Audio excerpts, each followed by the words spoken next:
अस्सलाम वालेकुम दोस्तों, कबूतरबाजी के राज और रमूज के यूट्यूब चैनल से आपका अपना दोस्त नदीम असगर आपकी खिदमत में हाजिर है।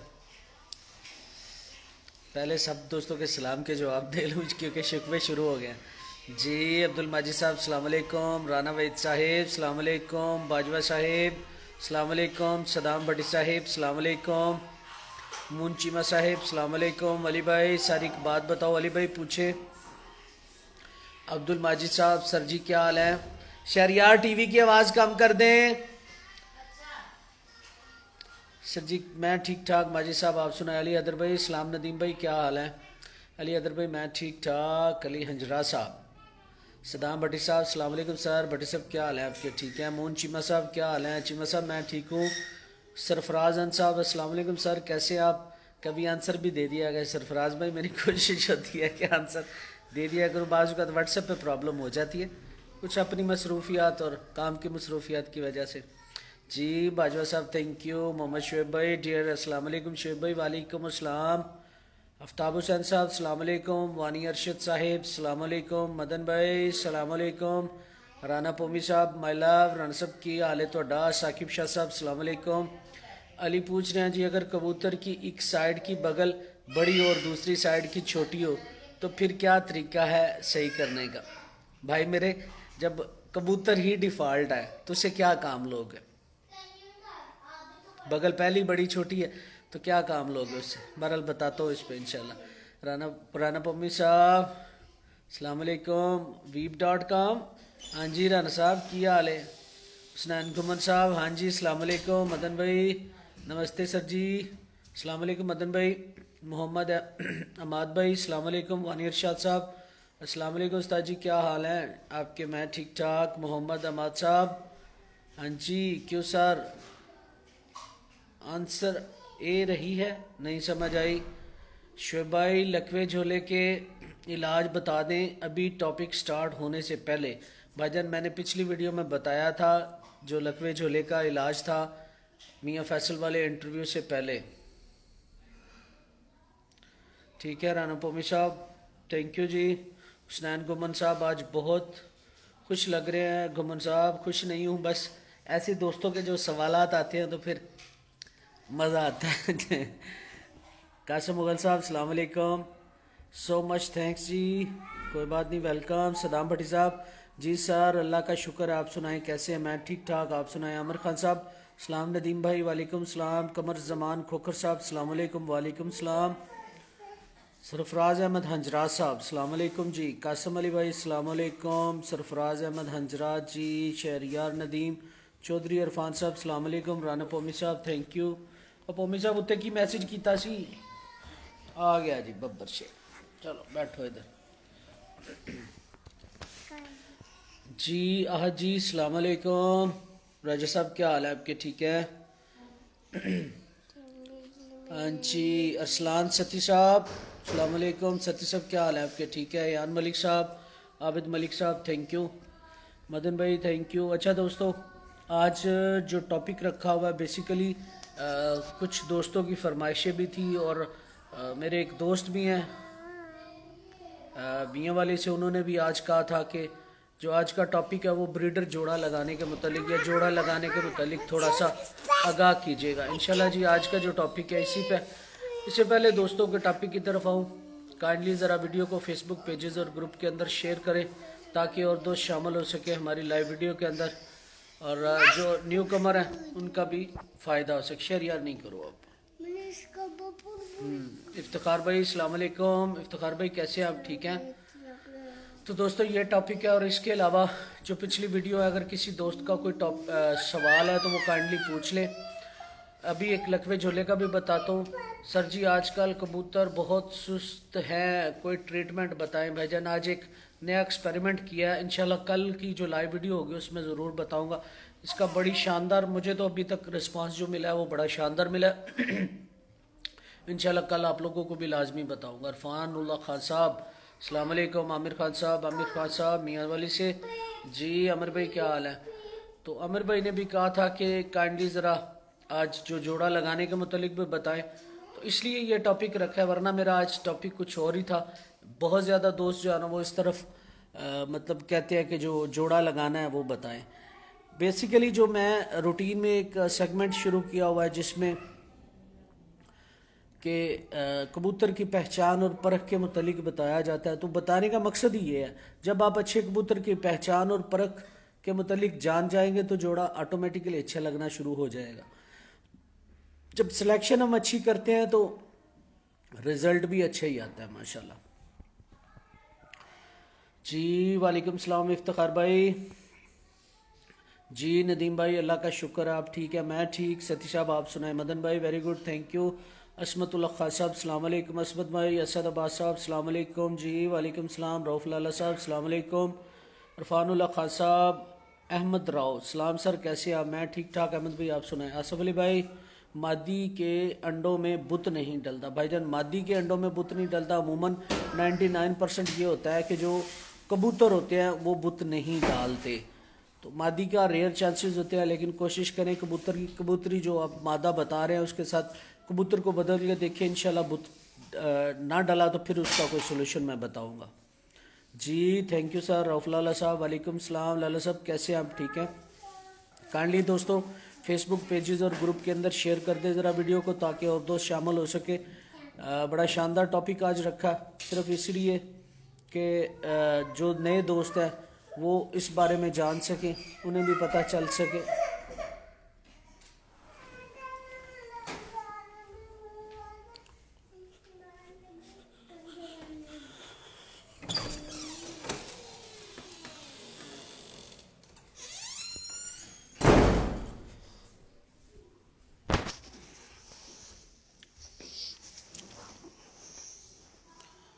जी सैयद ओनोबाज साहब, अफजल भट्ट साहब, हाँ जी भट्ट साहब की हाल है तुहाडा? ठीक हो जी? अस्सलाम वालेकुम भाई, क्या हाल है? मैं ठीक ठाक। ओनोबाज साहेब आप सुनाएं कैसे हैं? तो काइंडली ज़रा फेसबुक पेजेस और ग्रुप के अंदर शेयर करते जाएं ताकि और दोस्त शामिल हो सके। फिर इंशाल्लाह अपने टॉपिक की तरफ आते हैं। दोस्तों अगर आपका कोई सवाल है तो वो भी आप अभी पूछ सकते हैं, क्योंकि फिर जब टॉपिक शुरू हो जाएगा तो फिर टॉपिक पे रहूँगा। अगर आप लोग कोई सवाल करना चाहते हैं कबूतर परवरी कबूतरबाजी के मुतालिक तो आप कर सकते हैं। ठीक है दोस्तों। तो दोस्तों अभी एक ऊपर मोहम्मद शुएब साहब ने एक सवाल किया था लकवे के मुतालिक। दोस्तों जब मैंने कुछ दिन पहले भी एक लाइव वीडियो के अंदर आप लोगों को बताया था कि लकवा झोला कभी भी डायरेक्ट नहीं आता। हमेशा जो लकवे झोले की कुछ वजूहात होती हैं, मुख्तलिफ़ किस्म की बीमारियां पहले बनती हैं जिसमें रानी खेत भी है, तो फिर उसके बाद जो है ना वो लकवा झोला आता है। अच्छा जी रमी ढिल्लो साहब, उस्ताद जी साड़ी भी मादी भी अंडियां तो बंद हो गई है, सानू भी दसो, रोशनी डालो। दसना भाईजान। बिशारत इकबाल साहब, अनखसा क्रॉस और प्योर और नस्ल की पहचान का बताएं, वीडियो टॉपिक है जी। ठीक हो गया जी। फैसल नज़ीर साहब अस्सलाम वालेकुम। हारून जट साहिब, राजा अली शेर साहब, राजा साहिब की हाल है मेरे भरा? ठीक हो? सब खैरियत है? राना खावर साहब, फैसल नज़ीर साहब भाई कैसे हो? मैं ठीक ठाक। जट साहब मैं बिल्कुल ठीक हूँ, आप सुनाएं? वालेकुम सलाम। अच्छा दोस्तों बात कर रहा था लकवे झोले की। हाँ जी असफ अली भाई, नर भी बदल के देखा भाईजान, एक दफ़ा फिर बदल के देखे, कोई पट्ठा लगा के देखे उस मादी के साथ जिसकी उम्र ज़्यादा ना हो, फिर इंशाल्लाह अल्लाह बेहतर करेगा। साकिब शाह साहब, अब्दुल माजिद साहब, सर जी नर भी बच्चों को दाना नहीं खिलाते, मादी खिलाती है, नर का क्या करूं? भाईजान नर का क्या करना चाहिए? फिर आप जोड़ा बदल ले, यही होगा बेहतरीन हल। क्योंकि कुछ नरों को ये बीमारी होती है, जो मर्जी करके देख लो तो फिर जो है ना वो उसके बाद ही कोई सिलसिला बनता है। जमशेद रियाज साहब थैंक यू। मुजफ्फर पिताफी साहब अस्सलाम वालेकुम। अहमद रसूल सर मेरे कबूतर सीधा खड़ा नहीं होते, लगता बैठे रहते हैं, कोई हल बता दे। ठीक हो गया माशाल्लाह जी। इफ्तिखार भाई हाँ जी। फैसल नज़ीर साहब, अख्तर साहब अस्सलाम वालेकुम उस्ताद जी। वालेकुम सलाम। सैयद भाई जी कबूतरों के साथ पर के बताना कि किस अहमियत क्या होती है। आज टॉपिक भी बड़ा शानदार है, ज़रा आप लोग फेसबुक पेजेस और ग्रुप्स के अंदर शेयर करें वीडियो को ताकि और दोस्त शामिल हो सके। फिर इंशाल्लाह टॉपिक के ऊपर आएंगे और आप लोगों के जो सवालात हैं वो साथ साथ इंशाल्लाह जवाब भी दे रहा हूँ। भाई जी वो बुत वाली टैबलेट का पता किया आपने? साकिब शाह साहब मैंने पता किया, इंशाल्लाह बताता हूँ आपको थोड़ी देर में व्हाट्सएप पे। जी पताफी साहब वालेकुम सलाम। अच्छा दोस्तों मैं बात कर रहा था लकवे झोले की अमूमन आजकल जो बीमारी चल रही है दोस्तों, सबसे पहले जो आजकल सबसे बड़ा इशू होता है कि कबूतरों ख़ासतौर पे मौसम बहुत ज़्यादा ठंडा है, कोई ऐसा शायद ही पाकिस्तान में खुड्डा होगा जहाँ पे इस वक्त बीमारी ने हमला नहीं किया हुआ। अब बीमारी वो बेसिकली है क्या, मुख्तलिफ़ किस्म के जो फैक्टर्स हैं वो सामने आ रहे हैं, जैसे कबूतरों का पानी बहुत ज़्यादा पीना, पोट फुला लेना, जिस्म फुला लेना, पंजों का ठंडा हो जाना। और दोस्तों सबसे बड़ी बीमारी आजकल जो जहाँ से बीमारी शुरू होती है वो पंजों का ठंडा होना है। सदाम साहब क्या पूछ रहे हैं, सर जी सिंपल ट्रीटमेंट बता दें जो अभी से कर लूँ, बहुत परेशान हूँ। सदाम भाई मैं देता हूँ आपके सवाल का जवाब भी। मियाँ साजिद साहब अस्सलाम वालेकुम। मियाँ साहब वालेकुम अस्सलाम, क्या हाल है मेरे भाई का, ठीक है। तो दोस्तों बात सिर्फ यह है कि कबूतरों के पंजों को कोशिश करें कि ठंडे ना रहे। जब पंजे ठंडे होते हैं तो वहाँ से हरारत पहुँचती है और सबसे पहले रानी खेत का अटैक कबूतरों के ऊपर आता है, जिसमें कबूतर पोट फैला लेते हैं। कबूतरों के अंदर जो इतने ज़्यादा ज़ख्म हो जाते हैं जिससे अल्सर की शक्ल होती है, जिस वजह से कबूतर पे ना तो कोई दवाई असर कर रही है और ना ही कोई और चीज़ असर करती। कोशिश करें कबूतरों के खुड्डों को कवर करके रखें। मगरब से पहले 4:30 बजे 4:45 बजे तक खुड्डे बंद कर दें और खुड्डों का रुख कोशिश करें, जब भी नए खुड्डे बनाएं तो खुड्डों का रुख सूरज की तरफ रखें। तो बेसिकली जब होता ही है कि कबूतर पोट फैलाता है, साथ में मैदा बंद होता है, मैदे के साथ साथ रानी खेत और मुख्तलिफ बीमारियां आ जाती हैं, जिससे उसके बाद जो है ना लकवा जोला। तो मैंने उस दिन पिछली वीडियो के अंदर भी बताया था दोस्तों कि जो मैथीकोबाल इंजेक्शन है बड़ा बेहतरीन इंजेक्शन है, मैथीकोबाल इंजेक्शन। और उसके साथ साथ मैंने एक चीज़ आपको और बताई थी, मैथीकोबाल के साथ साथ जो ज़हन से निकल गया टीके का नाम, सर जी सबको बताओ बुत वाली गोली का, जो कबूतर बुत नहीं डाल दे। असद अब्बास साहब मैंने पहले बताया था, कुछ दिन पहले वीडियो में भी डाला था, आज फिर बता दूंगा, ठीक है जी। तारिक खान साहब क्या कहना चाह रहे हैं, आसान सर जी ये जो मादी अंडों से बंद होती हैं प्लीज़ अगर इलाज हो, इंशाल्लाह बताता हूँ। ज़रा टॉपिक पे तो आ जाने दें। बेसिकली यार मेरे ना दिमाग से ज़हन से एक वो जो इंजेक्शन है ना दूसरा एक तो निकल गया, अभी दोबारा आता है तो फिर इंशाल्लाह बताता हूँ। चाय किसी दोस्त ने पीनी है तो आ जाए।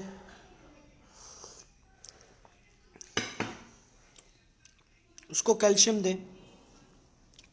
दे जितनी असमतुल्लाह खान साहब जितनी जल्दी हो सकता है। अच्छा जी, लकवे का इलाज जो दोस्त पूछ रहे थे वो बताता हूँ। एक मैथीकोबाल का इंजेक्शन लेना है, दूसरा ऑक्सीटोसन जो भैंसों वाला टीका होता है ना 8 रुपए वाला, इससे बड़ा नहीं लेना। ऑक्सीटोसन 8 रुपए वाला लेना है, मैथीकोबाल का इंजेक्शन और 8 रुपए वाला ऑक्सीटोसन इंजेक्शन लेना है, दोनों को मिक्स कर लेना है। और सिरिंज लेनी है जो ये इंसुलिन वाली सिरिंज नहीं होती, इंसुलिन वाली पेंसिल सिरिंज लेनी है। उसका 1 पॉइंट सीने में रात को 8 बजे लगाना है। एक दिन लगाना है, दूसरे दिन लगाना है, 2 दिन लगाना है, तीसरे दिन नागा करना है, चौथे दिन लगाना है, 5वें दिन लगाना है। ये मुसलसल 3 दिन कभी भी नहीं लगाना ये इंजेक्शन, ये याद रख लीजिएगा। ऑक्सीटोसन 8 रुपए वाला इंजेक्शन और मैथीकोबाल का इंजेक्शन, इन दोनों को मिक्स कर लीजिएगा और इनमें से 1 पॉइंट जो इंसुलिन की सिरिंज होगी उसका 1 पॉइंट लेके अपने सीने के अंदर लगाना है। एक दिन लगाना है, दूसरे दिन भी लगाना है, तीसरे दिन नागा करना है, फिर चौथे दिन लगाना है और फिर 5वें दिन लगाना, ठीक है। फिर उसके बाद कबूतर को छोड़ दीजिएगा। अल्लाह ने चाहा तो 10वें 12वें दिन कबूतर अपनी गर्दन सीधी कर जाएगा, लकवा झोला फौरन ठीक हो जाएगा। झोला फौरन ठीक हो जाएगा और लकवा 4-5-6 दिन के बाद ठीक होगा, ठीक है। तो ये करके देखिए, इंशाल्लाह अल्लाह ने चाहा तो फाका होगा। इसके अलावा दोस्त ये पूछ रहे हैं कि जो मादियाँ अंडों से बांधा है उनके लिए, दोस्तों मैंने पहले भी बताया था, जो मादियाँ अंडों से बांधा है उनके लिए आप लोग एबिड कंपनी की 2 गोलियाँ, एक फॉलिक और दूसरी सी कॉन है। कौन सी? फॉलिक और सी कॉन गोली है। इन दोनों गोलियों को ले लेना है, एबिड कंपनी की लेनी है, कोई और नहीं लेनी। फॉलिक और भी होंगी लेकिन आपने एबिड कंपनी की लेनी है, ये बड़ी गोलियाँ लेके हर गोली का 4-4 हिस्से कर लेने हैं, 4-4 हिस्से कर लेने हैं और सुबह शाम 20 दिन देना है। मादा को अंडों से अलग रख के, जोड़ों से अलग रख के 20 दिन देना है, इंशाल्लाह छोड़ दें, दोबारा जोड़े लगाएंगे तो ठीक हो जाएगा। उसके साथ साथ जिन लोगों की मादियों मतलब जो अंडे दानी होती है जिससे वो भी फुला लेती हैं तो सूज जाती हैं, ये भी दें तो भी ठीक हो जाएगी इंशाल्लाह। ठीक है, अच्छा आप लोगों के मैसेज देख लूँ फिर आगे चलता हूँ। माशाल्लाह जी, आतिफ भट्ट साहब, हाँ जी भट्ट साहब अस्सलाम वालेकुम। शानिशा साहब माशाल्लाह उस्ताद जी खैरियत से, हाँ जी माशाल्लाह जी। असमतुल्लाह खान साहब मादी एक अंडे देती है, दूसरा अंडा नहीं देती है, गोली आप इस्तेमाल करें उससे ठीक हो जाएगी इंशाल्लाह। अहमद हसन साहब अस्सलाम वालेकुम भाईजान। वालेकुम सलाम। आसिफ अली सर जी मादी अभी के सेल कर रही है, नहीं समझ आई। और सती साहब जब लाहौर चक्कर लगा चाय पीने तो ज़रूर आएंगे इंशाल्लाह। सती साहब मोस्ट वेलकम, जब आपका दिल करे। आपके साथ किसी दिन चाय ज़रूर पियेंगे इंशाल्लाह। आतिफ भाई, अतीक भट्टी साहब, सैयद ओन अब्बास साहब, भाईजान आज आपके प्रोग्राम किस टॉपिक है? भाईजान आज का जो टॉपिक है वो जोड़ा लगाने के ऊपर है, ठीक है। उसके जो पॉइंट होते हैं मेन जो मैं देखता हूँ मैं वो ज़रूर बताऊँगा। और फान शौकत साहब, भाई मेरे कबूतर अंडे नहीं दे रहे, क्या मसला है? 6 माह से ये मसला है भाईजान। हल्का फुल्का सा उन्हें को गर्म पानी दें, इन दिनों में वैसे भी दें तो इंशाल्लाह ठीक हो जाएगा। रिजवान सलाल साहब, अदनान भाई अस्सलाम वालेकुम, थैंक यू। निसार अहमद साहब, राना पोमी साहब, अली रज़ा साहब, भाईजान जोड़ा कैसे लगाएंगे बच्चे अच्छे होने? भाईजान यही आज का टॉपिक है। इसी टॉपिक के ऊपर पहले मैंने आज आप लोगों के सवालात लिए हैं, फिर इंशाल्लाह अपने टॉपिक के ऊपर आऊँगा। तो फिर यही बात। सैयद ओमन भाई आप लाहौर, ओन अब्बास साहब लाहौर हैं कि हाफिज़ाबाद? भाईजान मैं इस वक्त तो लाहौर हूँ। सऊता साहब, भाई जी कबूतर की नस्ल की पहचान टॉपिक पर आए प्लीज़ इंशाल्लाह। कासिम अली भाई, आप लोगों के जवाबात भी तो ज़रूर देने होते हैं, फिर अगर कोई सवाल किसी का है तो काइंडली पूछ ले। जब टॉपिक के ऊपर आऊँगा तो सिर्फ टॉपिक के ऊपर बात करूँगा और आप लोग सिर्फ टॉपिक के ऊपर सवाल करेंगे। अच्छा दोस्तों, अगर आप लोगों का कोई सवाल है तो आप पूछ सकते हैं। किसी किस्म का कोई सवाल है बीमारियों के मुतालिक या कोई और चीज़ तो पूछे, फिर मैं इंशाल्लाह अपने टॉपिक की तरफ आता हूँ।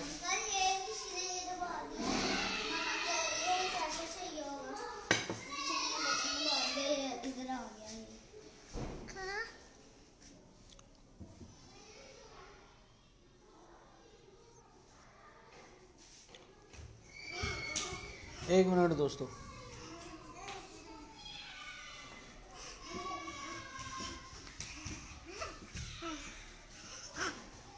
अभी थोड़ी देर रखो मैं देखता हूँ। हाँ जी, असफ अली भी मादी अभी के सेल कर रही हैं। अस्सलाम वालेकुम। काशी मलंग साहब अस्सलाम वालेकुम सर जी। इरफान शौकत साहब, गर्म पानी ही देना है बस, गर्म पानी हल्का सा। रज़ा राजपूत सर बात पूछनी ये कि कबूतर के पेट में कीड़े हैं तो भाईजान उसके लिए ऑक्साफेक्स बेहतरीन हल है। इन दिनों में अगर कोशिश करें तो सारे दोस्त, राजा महबूब साहब अस्सलाम वालेकुम, आज़म अली भाई अस्सलाम वालेकुम सर, क्या हाल है? हाल चाल है। अच्छा दोस्तों, ये जितनी बीमारियां आजकल चल रही हैं ना उनके लिए बेहतरीन, दिमाग के अंदर फ़ौरन क्लिक किया है, ये बात ज़हन में रख लें कि अभी के अभी जो है ना वो सारे दोस्त कोशिश करें, सिरका एक दफ़ा महीने में एक दफ़ा ही देना है और सर्दियों में एक ही दफ़ा देना पड़ेगा। सेब का सिरका मंगवा के सारे दोस्त 1 चम्मच एक बोतल के अंदर या फिर एक जो कनाली जिसके अंदर आप डालते हैं वो डाल दें।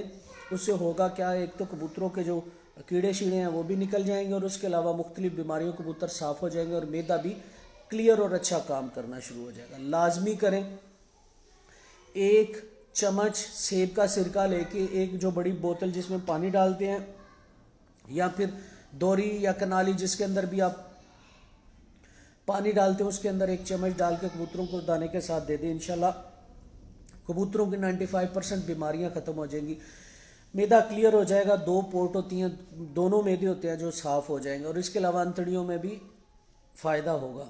शकील भाई पूछ रहे हैं, मसूद भट्टी साहब अस्सलाम वालेकुम। वालेकुम सलाम। उस्ताद जी कबूतरों की संभाल के बारे में बताओ कि पक्की फिरतों में जब फिरते होंगे। शकील भाई इंशाल्लाह ज़रूर बताऊंगा।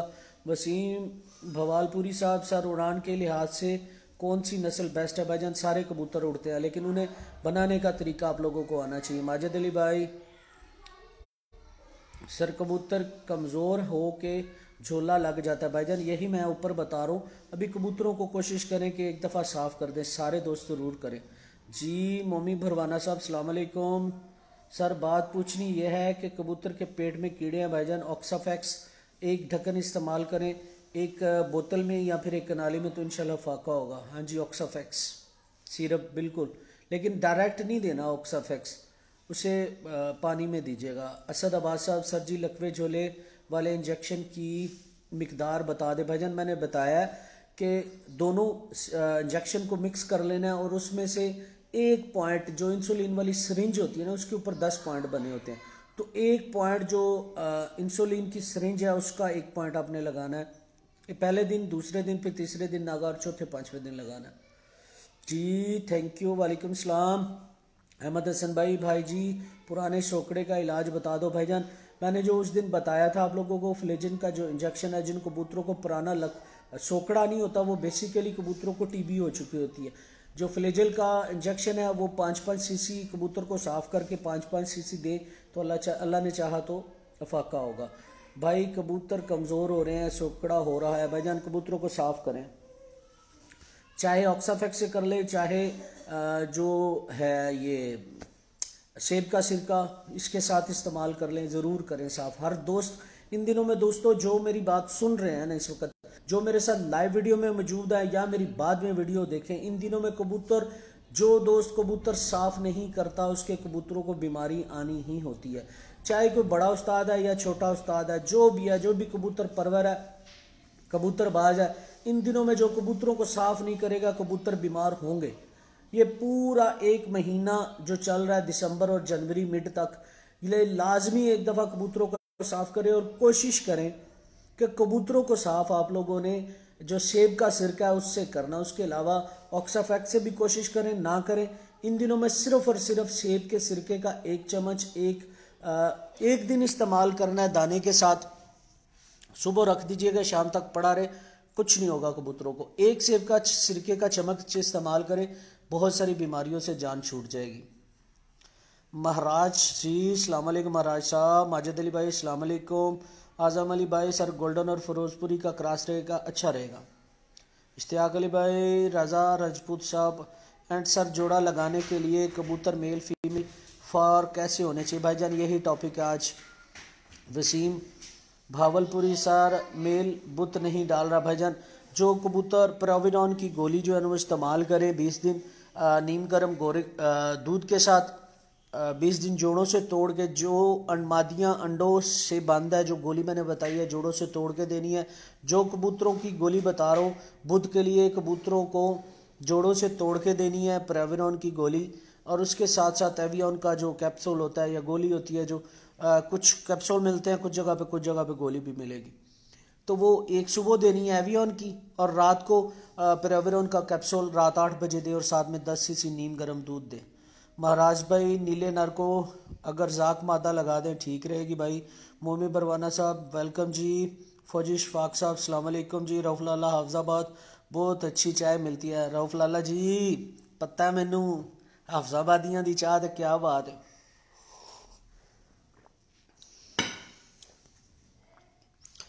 राजा महमूद साहब क्या हाल है आपके। मकसूद भट्टी साहब कितने दिन के बाद सिरका, 1 महीने में 1 दफ़ा, 1 महीने में 1 दफ़ा।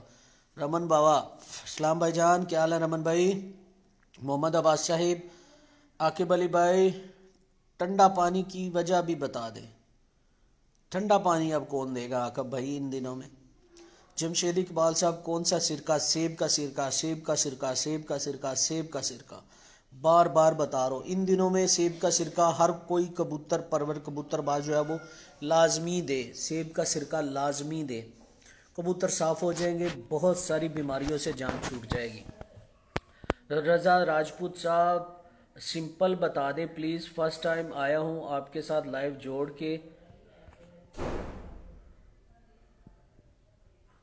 जोड़ के सिंपल आंसर। आमिर शहजाद साहब अस्सलाम वालेकुम। फरीद डार साहब अच्छा जोड़े लगाने का तरीका बताएं प्लीज़ भाईजान, अभी उसी पे आ रहा हूँ। हारून भाई जोड़ा लगाने के लिए नर और मादा की खसूसियत बताएं भाई। यार टॉपिक ही यही है। अब आप लोगों के तकरीबन सवाल मुकम्मल हो गए हैं, तो काइंडली ज़रा फेसबुक पेजेस और ग्रुप के अंदर वीडियो को शेयर करें ताकि और दोस्त शामिल हो सके हमारी वीडियो के अंदर। चाय पीनी है तो आ जाए।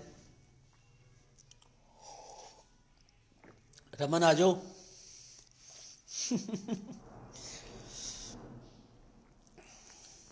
उमर शफीक साहिब बताइए, ऊपर मैंने दोबारा देख लीजिएगा।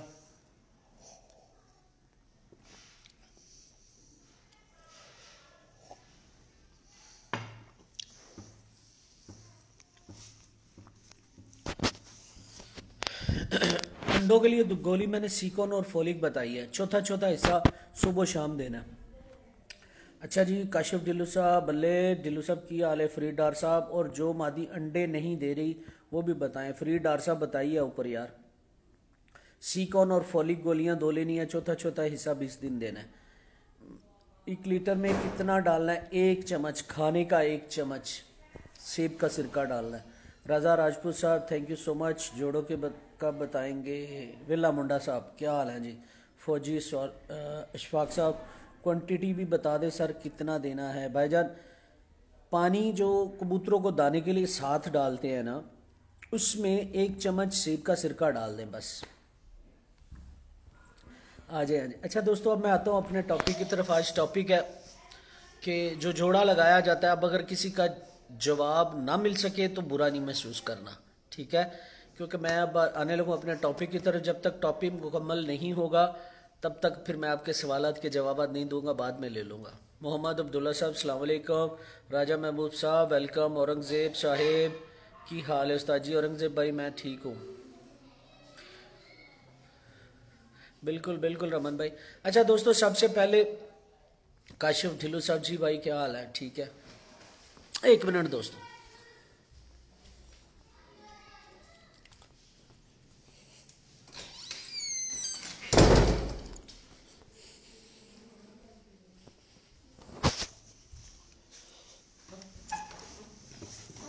कार्डली दोस्तों ज़रा फेसबुक पेजेस और ग्रुप के अंदर शेयर कर दें वीडियो को, ताकि और दोस्त शामिल हो सके। अच्छा दोस्तों, अब मैं आता हूँ अपने टॉपिक की तरफ। सबसे पहले मैंने कुछ दिन पहले एक लाइव वीडियो के अंदर आपको बताया था कि अगर आपने जोड़ा लगाना होता है तो नर क्या देता है और मादा क्या देती है। ये आप लोगों को सबसे पहले क्लियर होना चाहिए, नर क्या देता है और मादा क्या देती है, ठीक है? क्लियर हुआ? नर क्या देता है और मादा क्या देती है, ये चीज़ सबसे पहले हमें पता होनी चाहिए। उस दिन मैंने आपको लाइव वीडियो के अंदर भी बताया था, और उसके साथ साथ जो मियाँ फैसल के साथ इंटरव्यू था उसके अंदर भी मैंने बता दिया था, ठीक है? भाईजान सबको पिलाना है, पानी के अंदर डाल दीजिएगा, सब पिए, कोई इशू नहीं होगा जी। जबार अली साहब अस्सलाम वालेकुम। खालिद महमूद सिंधु साहब वालेकुम सलाम भाई। अच्छा दोस्तों, फील ना कीजिएगा अगर किसी के सलाम का जवाब ना आए अब, या फिर आपके सवाल का जवाब ना आए। सबसे पहले मैंने उस दिन ये आप लोगों को बताया था कि आपने जब अच्छा जोड़ा लगाना होता है, उसकी सबसे पहले कबूतर की सिलेक्शन बड़ी अच्छी होनी चाहिए। अब सिलेक्शन कैसी होनी चाहिए ये मैं बताता हूँ, ठीक है? अब सबसे पहले जो पहला पॉइंट होता है, नर और मादी में हमने देखना होता है कि नर क्या देता है और मादा क्या देती है। ये पॉइंट आप लोगों को पता होना चाहिए, और ये बात जेन में बिठा लें, जेन में बिठा लें इस बात को कि नर क्या देता है और मादा क्या देती है। दोस्तों, जो नर होता है उसने जिस्म देना होता है। आप लोग अक्सर कहते हैं ना कि नर का जिस्म मजबूत होता है और मादा किस तरह की होनी चाहिए, ये भी बताता हूँ। जब हम नर मादा की सिलेक्शन करते हैं तो ये जेन में रख लिया करें बात, जब हमने जोड़ा लगाना होता है तो जोड़े में नर ने जिस्म देना होता है, और मादा जो है वो आंख, रंग और पर देती है। क्या देती है? आंख, रंग और पर।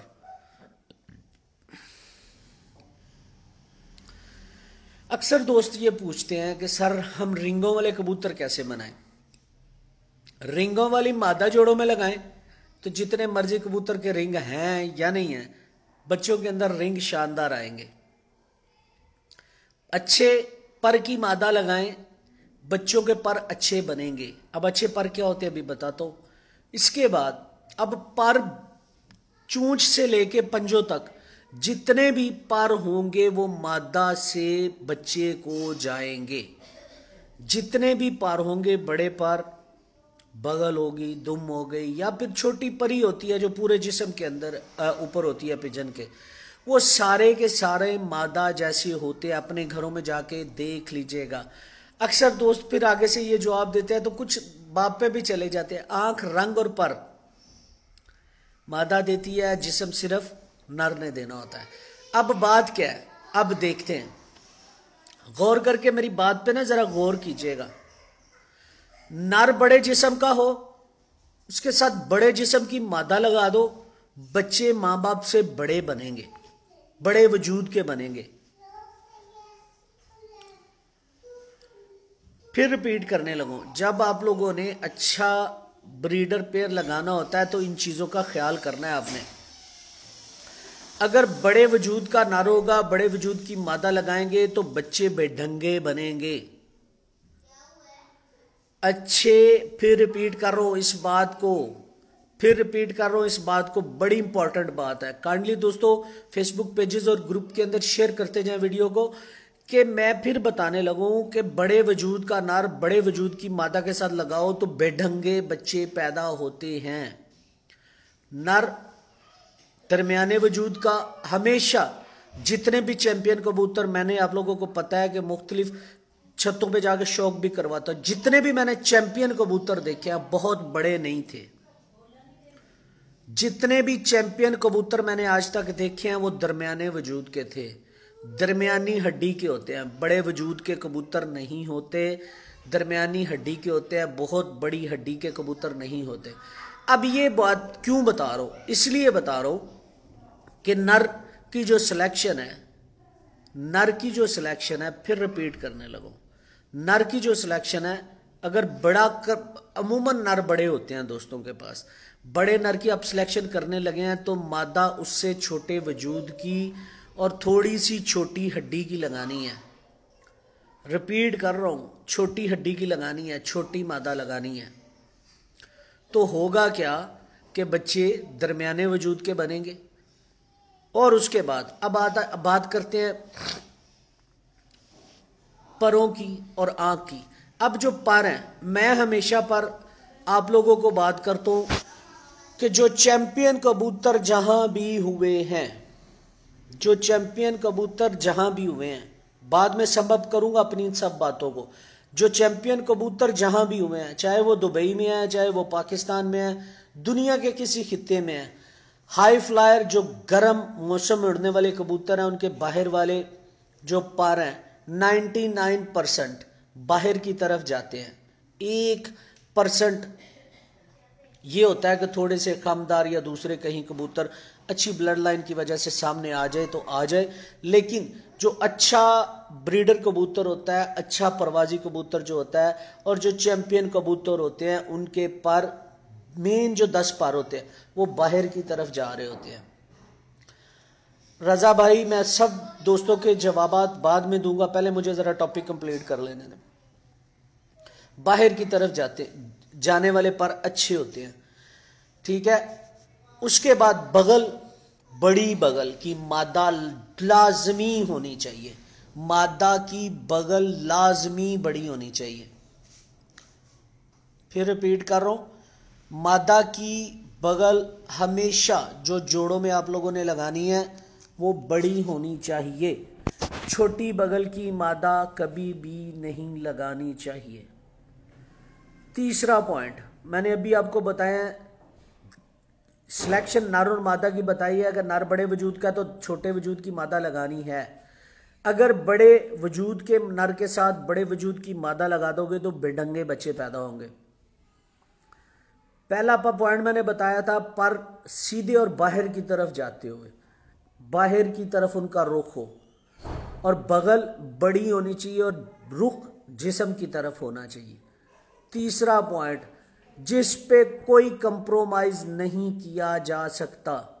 पहले दोनों पॉइंट पे भी कंप्रोमाइज ना किया करें, और तीसरा पॉइंट जो बताने लगूं उस पे भी कंप्रोमाइज कभी भी ना करना। ये मादा के पॉइंट बता रहा हूं, कभी कंप्रोमाइज ना करना, क्योंकि जो दुम है वो हमेशा जोड़ों के अंदर छोटी दुम और बंद दुम होनी चाहिए। अब बंद दुम कितने पत्ते होंगे?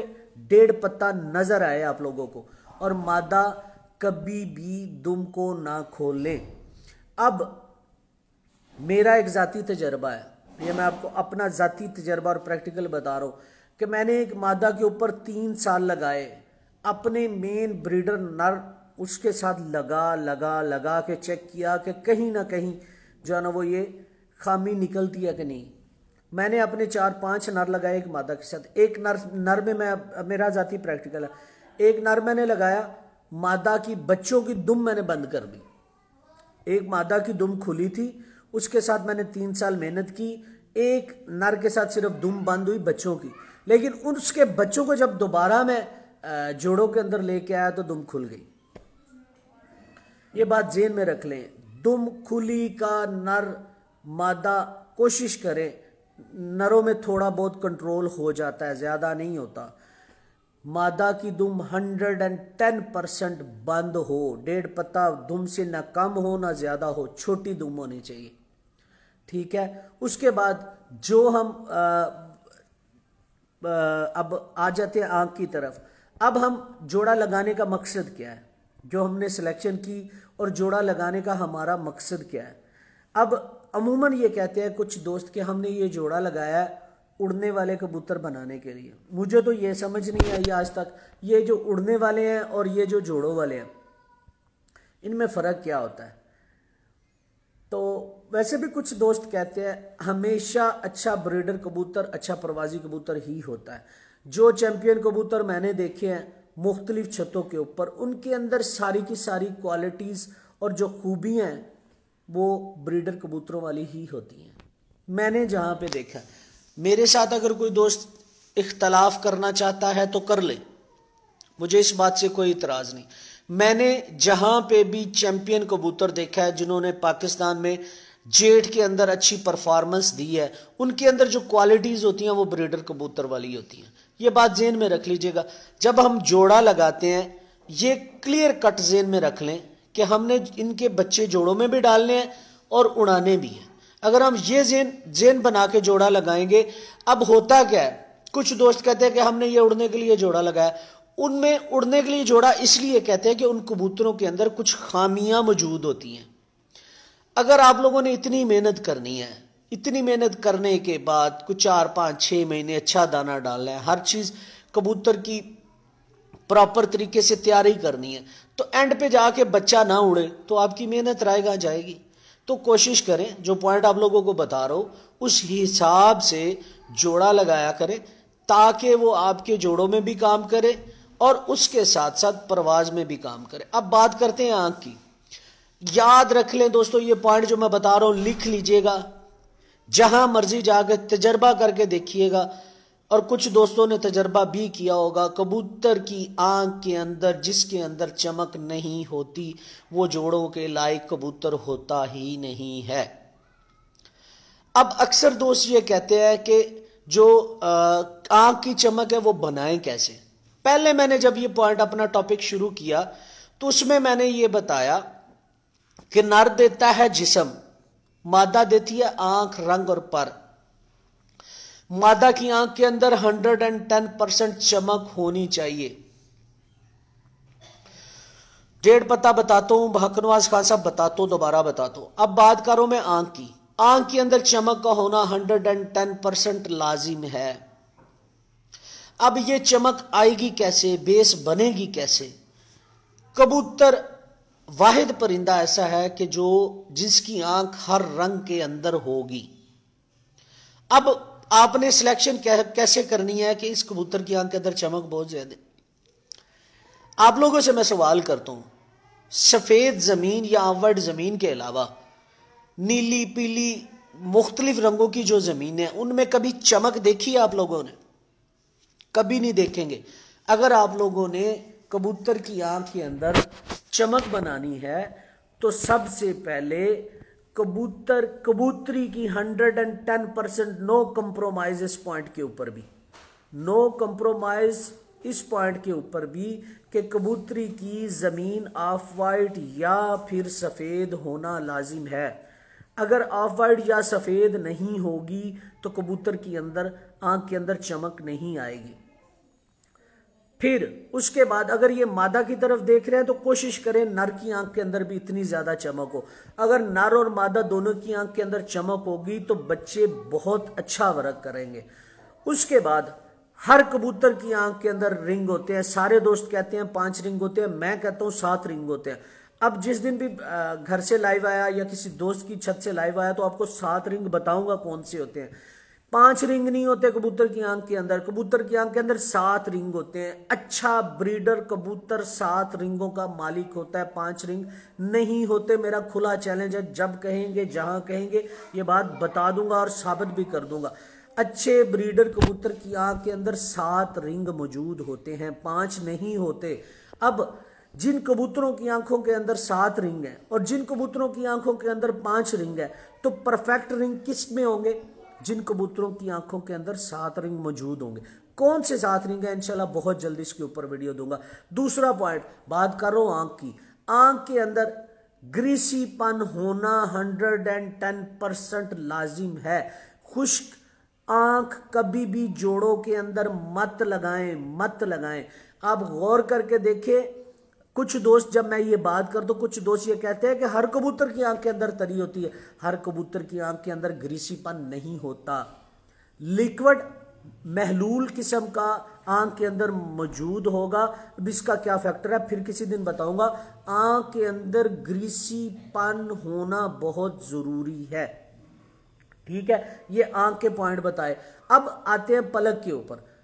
दोस्तों कभी भी कंप्रोमाइज ना कीजिएगा मोटी पलक के ऊपर। हमेशा अच्छे ब्रीडर नर मादा जो होंगे जिनकी आपने सिलेक्शन करनी है, उन दोनों की जो पलकें हैं बारीक होना बेहद जरूरी है। अगर आप लोग अपने घर में चैंपियन कबूतर बनाना और पैदा करना चाहते हैं तो कबूतरी और कबूतर दोनों के पलकें बारीक होना लाजिम है। और उसके अलावा उनके ऊपर जो उनके किंगरे होते हैं, जैसे हमारे ये बाल नजर आ रहे हैं, उनके ऊपर छोटे छोटे किंगरे होते हैं। जितने ज्यादा किंगरे होंगे उतने अच्छे होंगे। और गौर करके देखिएगा कि जो कुछ कबूतरों के किंगरे होते ही नहीं, कुछ के मोटे होते हैं और कुछ के बारीक होते हैं।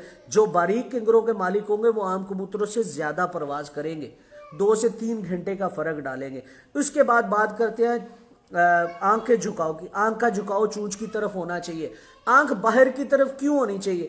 जिन कबूतरों की आंख बाहर होती है अपने घरों में अब भी जाके देख लीजिएगा, उसको उन कबूतरों को अंधेरे के अंदर पकड़ना भी नामुमकिन होता है। खुड्डे के अंदर अंधेरे के अंदर भी पकड़ना नामुमकिन होता है। ऐसे कबूतरों को अपने दाएं बाएं ऊपर नीचे मुकम्मल नजर आता है। इसलिए कबूतर को बाहर आंख वाली नर मादा कोशिश करे दोनों लगे, और मादा की लाजिम है बाहर की तरफ होना। अब बात करते हैं चूंच की। दोनों नर मादा की चूंच लंबी होना लाजिम है। छोटी चूंच ना रखें, दरमियानी चूंच काम कर जाती है, छोटी चूंच पे नो कंप्रोमाइज, ठीक है। अब बात करते हैं दोनों की, नर मादा। जैसे मैंने आपको शुरू में बताया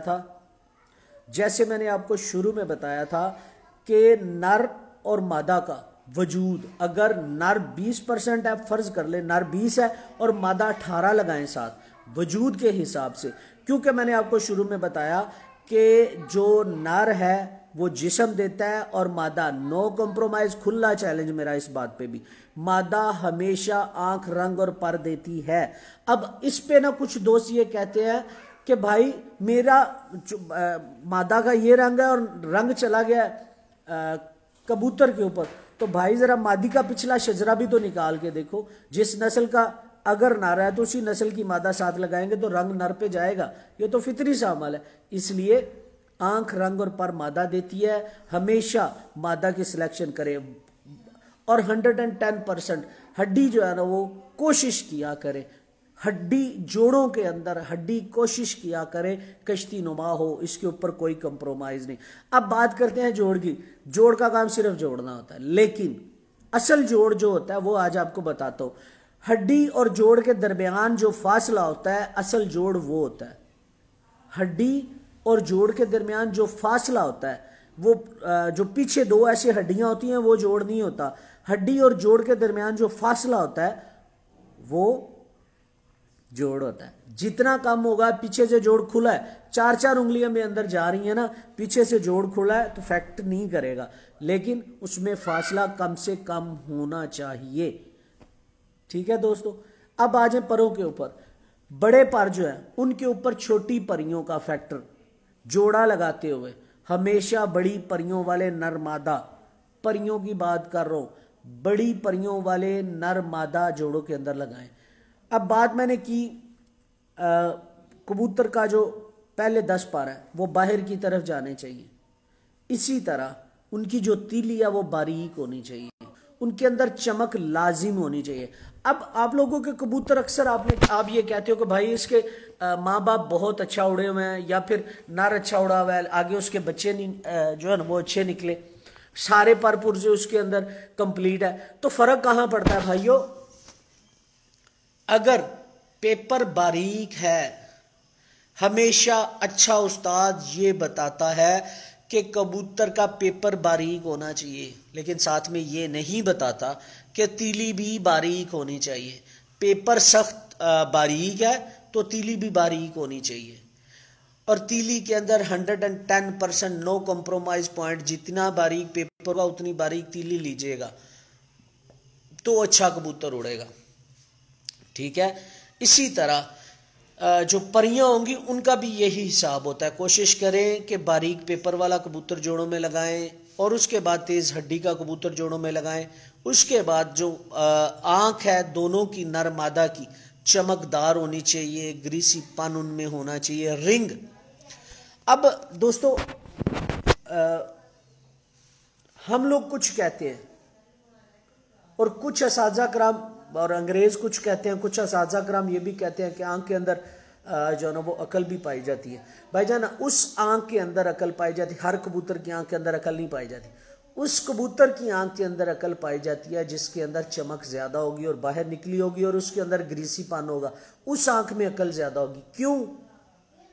इसलिए ज्यादा होगी क्योंकि आंख ने कबूतर की डायरेक्शन को सेट करना होता है। चूंच लंबी क्यों कहते हैं? चूंच पे भी कभी कंप्रोमाइज ना कीजिएगा, नर मादा की चूंच पे भी कभी कंप्रोमाइज ना कीजिएगा। मैंने आपको उस दिन भी बताया था कि रेडार होता है कबूतर की, जो नाक होती है उसके अंदर। इस पे इंशाल्लाह फिर किसी वक्त बात करेंगे। अब बात करते हैं पंजों की। उस दिन मैंने आपको पंजों के ऊपर एक वाज़े तौर पे एक लाइव दिया था जिसमें मैंने आप लोगों को बताया था कि कबूतर के पंजे जामनी क्यों होने चाहिए। जामनी पंजों के बिना कबूतर को जोड़ों में मत लगाना, मोटे पंजों वाला कबूतर जोड़ों में मत लगाना। दोनों की बात कर रहा हूं, नर मादा की। मोटे पंजों वालों पंजों पे भी नो कंप्रोमाइज। अच्छी ब्लड लाइन बनाना चाहते हो, जो पॉइंट मैं आप लोगों को बता रहा हूं अपने घर में तजर्बा कर लीजिएगा। अगर मैं आप लोगों को गलत बता रहा हूं तो जाके अपने चैंपियन कबूतर को भी बताइएगा, जो कहेंगे मैं आपके साथ डन भरने के लिए तैयार हूं। खुला चैलेंज है मेरा। जो पॉइंट बता रहा हूं इस पॉइंट के मुताबिक घरों में जाके जोड़े लगा लीजिएगा, कभी भी खता नहीं जाएंगे आप लोगों के कबूतर। बारीक जो नली है पंजे की, नली बिल्कुल बारीक होनी चाहिए। क्या कह रहा हूं जी मियां फैसल साहब, कोल्ड स्टोरेज वाले, क्या हाल है मेरे भाई? क्या हाँ जी, राजा दानियाल, अलमाल शिरका, राजा हुसनैन नज़ीर। भाईजान अभी थोड़ा सा मेरा टॉपिक कंप्लीट नहीं हुआ। काइंडली दोस्तों ज़रा फेसबुक पेजेस और ग्रुप के अंदर वीडियो को शेयर करें ताकि और दोस्त शामिल हो सकें। बात कर रहा था मैं पंजों की। पंजों की तीली के नली के ऊपर भी नो कंप्रोमाइज, जामनी कलर पर भी नो कंप्रोमाइज, खुश्की के ऊपर भी नो कंप्रोमाइज। अब कबूतर की कुछ चीजों के ऊपर खुश्की होती है, वो मैं आज बताता हूं आप लोगों को। कबूतर के जो पंजे होंगे जामनी कलर के होंगे और खुश्क होंगे, बहुत कम कबूतर जाया होंगे। उसकी क्या वजह है ये मैंने पिछले लाइव के अंदर बताया था आप लोगों को। उसके अलावा जिस जोड़े के बच्चे आप लोगों ने निकाले हैं और उंगलियों, पंजे की उंगलियों के दरमियान फासला बहुत ज्यादा है, तो वो जोड़ा भी अच्छा होता है। फिर बता रहा हूं, कोशिश किया करें कबूतर और कबूतरी जो आप ये भी गिन लिया करें, जो कबूतर और कबूतरी जोड़ों में लगाने लगे हैं ना, उनके पंजों के जो पोर है कम से कम 14 और ज्यादा से ज्यादा 15 होने चाहिए। इस पे भी कंप्रोमाइज ना कीजिएगा। गर्मियों के अंदर, जेठ के अंदर जब बहुत ज्यादा गर्मी होती है तब ऐसे कबूतर को संभालना नहीं पड़ता। जी अस्सलाम वालेकुम मलिक साहेब, क्या हाल है?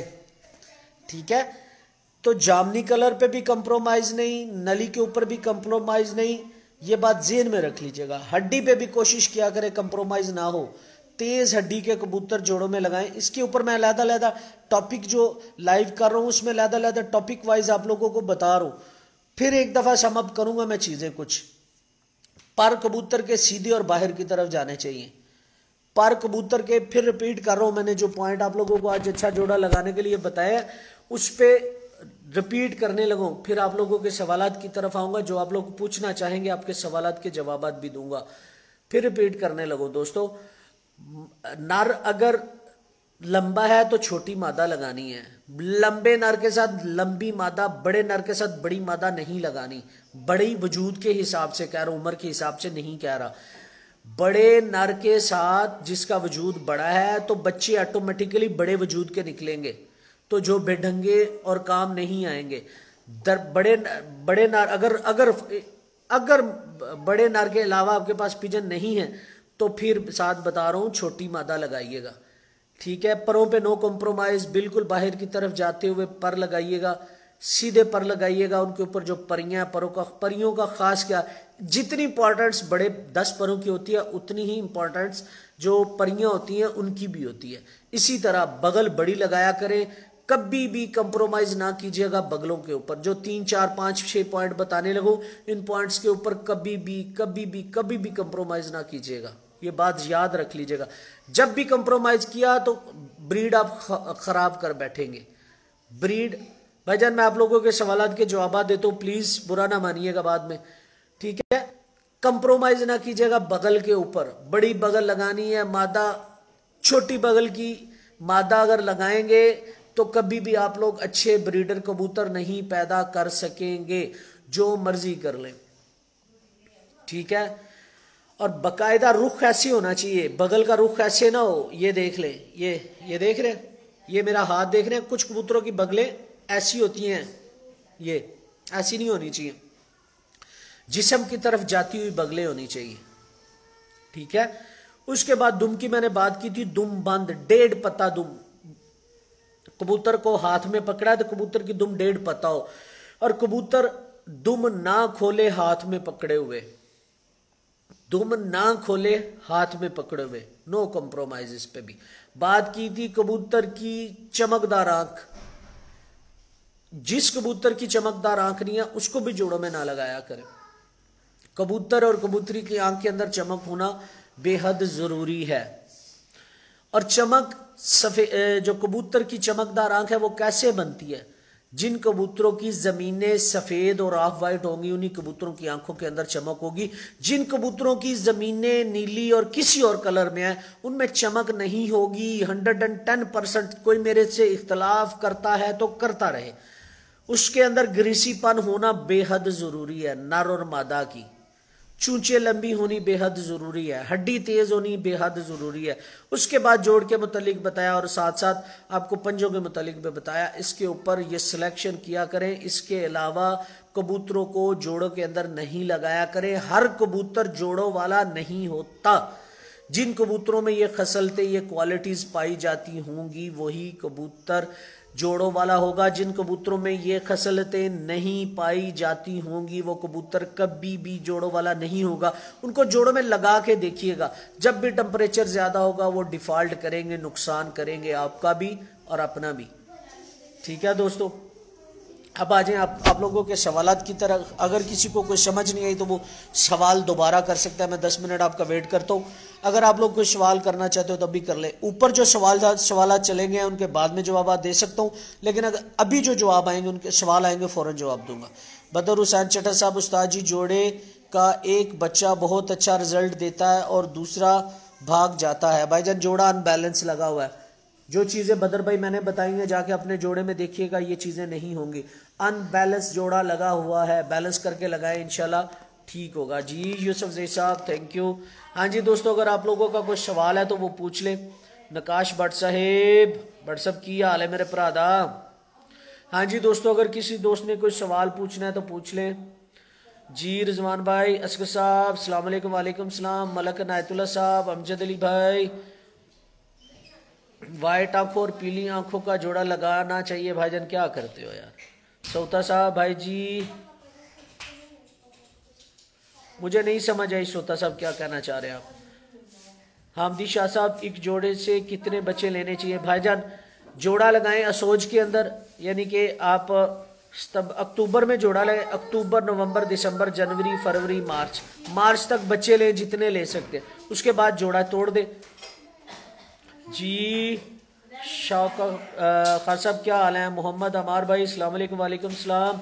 हाँ जी दोस्तों, अगर आप लोगों का कुछ सवाल है तो काइंडली पूछ लीजिएगा। इंशाल्लाह कल कोशिश करूंगा दोबारा इसी टॉपिक के ऊपर आप लोगों से फिर मुलाकात हो जाए।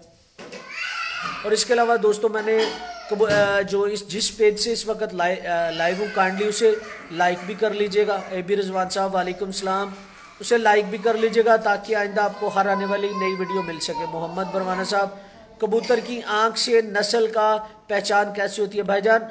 बरवाना साहब, कल मैं इसी टॉपिक पे आऊँगा, क्योंकि इन्हीं जो मैंने आज आपको पॉइंट बताए, इन्हीं पॉइंट को मैं ब्रीफ करूंगा। आज ब्रीफ नहीं कर सका, सिर्फ पॉइंट बताएं, इन्हीं पॉइंट को ब्रीफ करूंगा। कल रात दोबारा 8:30 बजे आप लोगों से मुलाकात होगी। यूसुफ सईद साहब, पंजों के नेल्स के बारे में भी थोड़ा सा डिस्क्राइब कर दे भाईजान, ये बात ज़हन में रख लीजिएगा। अपने पाँव के नेल उतार दें तो चल के दिखाएं मुझे, अपने हाथों के नेल उतार दें, खींच दें बाहर, खा के दिखाएं मुझे। इतनी इंपॉर्टेंस होती है नेल्स की हाथ को मेंटेन करने के लिए।